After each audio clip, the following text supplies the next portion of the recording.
Hey there, welcome to the One Brain Four Wheels channel. It's the Gare Bear here, like always. And in today's video, I'm going to be working on the Fiero moonroof.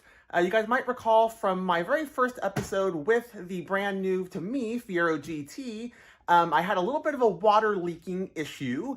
And so during this whole coronavirus shelter in place, I decided it would be a really good time to go ahead and actually tackle this project. And hopefully we can make it watertight. So without further ado, let's get started. So yeah, I really like moonroofs or sunroofs. I think they're pretty cool. But one key aspect of a roof is that it keeps the elements from the outside from coming inside. And so when one leaks like this one, that's kind of an issue for me. So definitely, I've kind of ripped things all apart. But let's go ahead and get inside and kind of show you guys everything I've done to come to this point. And then I'll actually show you guys the plan, hopefully, that will actually seal this guy up for good. Well, I shouldn't say for good, but it will keep the elements, the water and everything, air from coming in when it's closed, but it'll still be operable. So let's go ahead and jump inside and kind of show you guys everything I've torn apart. All right, so shortly after I bought this car, I knew this sunroof had a really big water leak. But one thing I didn't know is exactly all the places the water was coming in from. Obviously, there was a lot coming in from around the latch area, but I saw some wet spots throughout the headliner. And so I wanted to go ahead and remove the headliner, so that way when I do my water tests, I can actually get a really good view of every single part where the glass meets the roof of the inside of the vehicle. And I could see, if there was even small little water leaks somewhere where it might accumulate over time. So in wanting to do that, I ripped out a lot of the interior roof stuff, and part of that you have to remove a lot of the side molding as well. So let's go ahead and kind of get a closer look and show you guys how to do all that. So to remove the headliner, it's not that difficult, and I didn't document it, but pretty much, first thing, you're going to go ahead and remove the glass for the sunroof, just like you would normally. And then the plastic around the latch hardware here, go ahead, there's like one little screw, I think, that holds the plastic little surround. Is this decorative? Remove that. Remove the plastic surround for the back, the third brake light. You got to remove your little sun visor things, remove the lights. And then really the hardest part was actually being able to loosen up these guys up here so that you can remove this plastic, kind of the back corner plastic. I don't know what that's called. It's the piece that's hanging up over there. But it surrounds that whole back section because you need to get that out of the way so that way you can actually pull down your headliner. All right, so taking a step back, immediately when I got this car, pretty much immediately, I realized I had a leaky sunroof. And so the first step I went to take to kind of resolve that issue was to buy a new seal from the Fiero store. And unfortunately, that didn't solve the issue. That's why I'm making this video. Didn't make it worse, didn't make it better. I saw the same pretty much primary leak is right here by the latch. And so that's when I went online and searched the forums, and I found a pretty good idea. So over the years, people have been really creative about how to solve their leaky Fiero moonroof issues. There's kind of a few different trains of thought as how to do it, and I think it really lends itself to kind of what issue as far as leakiness that you're having. A real simple fix for some people is making sure you either have drain holes drilled or they're not clogged. Now that's going to be for people that are getting, leaks due to an accumulation of water over time. Now for me, I'm not having that issue and my drain holes work fine. My problem is that when I have water either coming in at an angle or under pressure, such as, when washing it, for example, even with the hose, it doesn't have to be like a power washer or something. But I'm getting all that water coming in near the latch, near the center of the moonroof. That's a key point to make because what the real issue I think it's occurring is that over time, and other people have been saying this, I'm just kind of parroting what other people have, determined or, kind of thought about, is that the plastic of these roofs, so the moonroof, that's not going to change. The glass is not going to change over age. It's got the original shape, that nice little curve. However, the plastic roof around the sunroof, over years of being exposed to the sun and heat and things, that does change shape. And so what's happening is your moonroof, which has stayed constant, no longer at that interface between moonroof glass and the rest of your car, there is a discrepancy in shape, and that discrepancy, imagine a curved glass, now your roof back here, the plastic is flatter, that is leaving a little window or gap perfect for some water to get in. And so kind of reading through the forums, one person in particular had a really good idea, and it involved kind of lifting up the sunroof track in the back or wherever your leak is and shimming it with washers to go ahead and reshape the track of the seal, thus eliminating the gap. And so that's what we're going to try to do today. All right, so to go ahead and reshape your moonroof seal tracks, you first have to remove them. So they're held in with 3 rivets and 2 bolts. The 3 rivets, there's one right here at this end, right there. There's one near the middle, just off kind of the passenger side of the latch. And there's one on that end. And then it's also held in with 2 bolts that you can access the heads from the bottom or inside the vehicle. They're 10 millimeters. And here they are down here. They look like this. There's actually 2 for each set of tracks. If you're doing more than just this back track, you'll have 8 total. And they kind of go up in here. Sorry, that's bad lighting, I know. And the one over there, you'll see them. They look like these guys right here, like that. So go ahead and remove those 2 bolts and drill out those 3 rivets. Just use a normal drill bit to go ahead and drill those rivet holes out. We'll go ahead and plug them up later. You're not going to use the same ones, so don't worry about it. You pretty much just need to drill them out so that way they're no longer holding the track in. Also, I just realized people may not have actually worked with rivets before or, exactly understand how they're holding it in. So basically, like I just said, just take a drill bit and physically drill through the center of the rivet, and that'll prevent it from holding the track in anymore. And then we'll go ahead and actually put in new rivets later on. All right, so at this point with the 3 rivets and the 2 bolts removed, you should actually just be able to pull your track up. Now, obviously, I already had mine out, and I've kind of done a couple more steps ahead of this. And so you may not be able to pull yours out that easily. A lot of these are held in with adhesive. People, over time may have put like silicone on the edge, like on mine, to kind of help keep water out, trying to do their own leak repairs. A multitude of things might be holding this into place. So you're just going to want to gently, start at one end and pry it up without bending your track.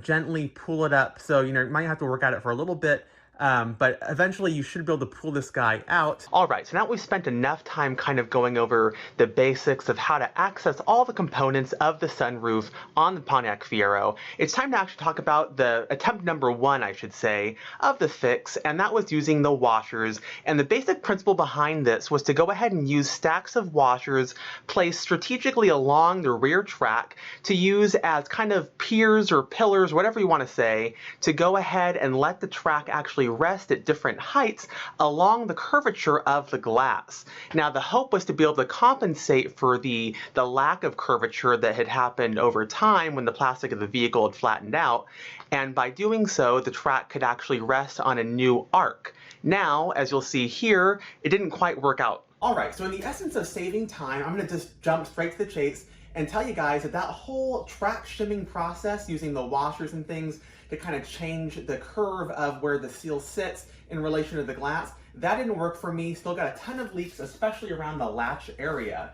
So how I'd like to proceed with this video is to go ahead and do a really brief rundown of all the things I tried that didn't work. Really just giving you guys some insight in case you guys had your own ideas of trying a different process that maybe I also tried and it didn't pan out.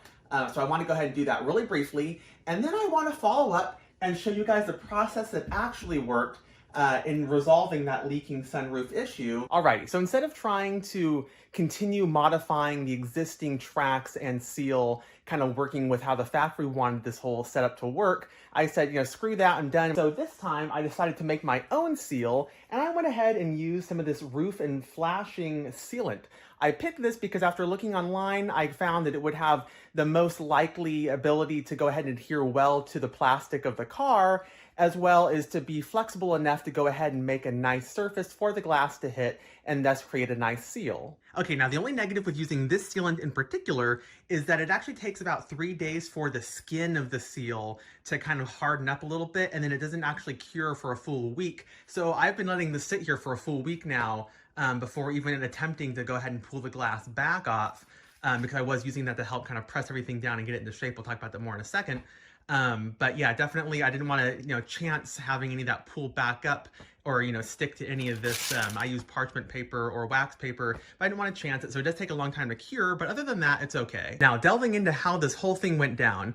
After buying the sealant, that was step 1, basically I put a nice thick bead of that sealant all the way around the moonroof area, the sunroof area. Now, if you're really astute and you kind of pay attention, maybe if I zoom in and kind of help you guys, you'll notice that the sealant actually isn't in the exact spot that the old seal used to lie. So you'll notice it's actually easier on this side because it kind of spilled over a little bit more on the front.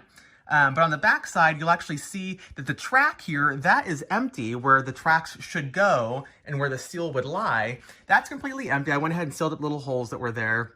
Those were the screws that were holding in the tracks. And what I actually did was up on this raised lip here, that is where my new seal is. And basically I did that so that way I would still have this trough for water to collect and then drain out of the little drain holes that are in the corner, which is covered right now. But I would still have a spot to put a seal, and I actually have to use less volume or height of a bead for my sealant because that part is already raised in here. If I kind of get on an angle like that, you guys can see that's the raised part. And then that's a little bit closer to the glass. So then after putting a nice thick bead of that sealant around that whole inner rim of the sunroof, assembly area, that little raised spot, like I was just saying, then what I did was on the actual glass of the sunroof, I used a combination, I ran out of wax paper, but I had wax paper and I had parchment paper, which is this right here. Turns out parchment works a little bit easier, releases a little bit easier. You guys can see, I'll take a little piece off back here. And go, it's way easier than the wax paper was. So that was a nice little find. I didn't even realize until, by accident, just having to use the parchment at the end. But I actually had the wax and the parchment paper wrapped around the edges of the sunroof, and then I taped it on so it wouldn't move. One thing I am also thinking about is that I probably could have just laid it on the opening of the moonroof and just kind of made some little holes for where the sunroof actually has to go into those front latch points. But I thought it might be a little bit easier at the time to just go ahead and wrap up the glass itself. So now you're wondering, why am I touching the glass when I'm putting the sealant here? Well, because I put that super thick bead of sealant on here, I actually wanted to do that so that way, when I put the glass on to that while it's wet, that new bead of sealant can actually conform to the exact shape of my piece of glass. All right, so at this point I had a nice and even base to work with, so I went ahead and purchased this Home Auto and Marine Self-Stick Weather Seal. It had a nice adhesive backing, and what this was going to allow me to do was use this curvature that I'd already kind of corrected for the glass in 30 plus years of aging, and it's going to go ahead and kind of fill in, because it's spongy, it's foam, it's going to fill in just the little variances here and there that might be, little imperfections in the curvature, after all this fixing and whatnot. This is going to give a nice tight seal in between that glass and the car, and it's kind of the final piece in the puzzle. So here's an up-close look at the product I actually used in case you guys want to use the exact same thing. Putting that down, you guys can go ahead and look at the whole circumference of the moonroof now, and you guys can see that weather seal laid around the entirety of the edge there on top of that base we previously made with that polyurethane sealant. Now, after doing a few initial tests, I got some water leaks, mainly one right here, and that's because that seemed to be a little bit of a low spot even after doing that correction for the curvature. So I added an extra little piece of sealant there just to keep, it was more of a surface area that water would have to breach before getting into the cab, a little bit more sealing there. And then on top of it, I was getting a lot of water intrusion underneath this weather seal, telling me that the built-in adhesive backing on it was not sufficiently sealing it to the car. So what I went ahead and did was use some of the polyurethane sealant I had used to make the base of this whole sealing structure, and I went around the entirety of the edge of this new seal and really just bonded it to the base that I'd already previously made. So now this is truly a one-piece seal. Please don't judge me. I know it looks really messy, but honestly, it should be getting the job done, and at this point, that's all I'm really going for. But you guys can see all the way around. I'm going really fast. But basically, I have that polyurethane sealant in that void going in between the body of the car at this point and that weather seal I just applied. And like I said, I went ahead, a lot of these corners here, pretty much were all of those pieces of the weather seal attached to each other because this was like 4 strips. There was a little bit of a weak spot, a little bit of a gap there. And so what I went ahead and did was in each one of those corners, I just filled it in with some sealant to kind of finalize that bond and make it a complete seal, because you can't actually do like a nice bend on this like the traditional factory seal would, because that was one piece versus, 4 individual pieces, and it just doesn't bend that nice because it's squared edges. I know I might have been really bad at explaining that, but I hope that kind of made somewhat sense. Please drop a line in the comments if you need any clarification on that one. And I do need to address one last thing. Yes, the factory seal is on there, but it's not actually functional. So like all this in the beginning, that seal wasn't actually sealing. It was a little bit in the front, but it just wasn't sealing anything in the back because there was too big of a gap. And that gap still exists. That's why I had to build up the seal elsewhere inward. So it's really just there to fill in that void so it looks better and I don't have a big trough that's going to be collecting water. It's still going to collect water, and that's what you have the drain holes there for, but that's really just there strictly for look, so you don't have that very ugly empty trough there, and people come up and ask you, why is there a trough there, blah, blah, blah, blah, blah. So it's really, that's totally optional, having the actual factory seal there. All that's actually doing the sealing on this is that weather seal that we put on this inner rim there. So now that we've finally gotten this far, this has been like a multi-month process, by the way, during the whole Corona thing. Let's go ahead and take the car out in the driveway and test it out. All right, so having doused the top of the car now for a couple of minutes, taking a look on the inside of the vehicle, you will see we have no more leaks. That's right, the seat is bone dry and nothing dripping from the roof. Well, I'm not gonna lie, that was a very long process for me, but I'm okay with that because the end result was a totally sealed moonroof. That is still functional. It's not permanently sealed, but it keeps the water out when I want it to be out, yet I can still pop it open, get some fresh air, and kind of function as normal. You know, this all started out by kind of having to figure out how was I going to re-level the surface that the seal actually sits on. Had a couple errors with that one, but finally figured out with that polyurethane sealant, kind of creating a new base. Then I had to deal with what type of seal I wanted to use between the new base and the glass, kind of figuring out the little tweaks and little leaks here and there. But at the end of the day, this worked out really well. And hopefully now that I've kind of worked out all the kinks for this, you guys at home can now do this to your Fieros and keep them from getting all moldy and nasty on the inside. And not getting any more leaks, because you know some people have really no issues with this at all. You can look at the forums. There's people saying they can keep them open and have water not intrude during rain and things like that. And there's people like me, and there are other people like me who have them closed most of the time, and yet even with a little drizzle, they're still getting water intrusion.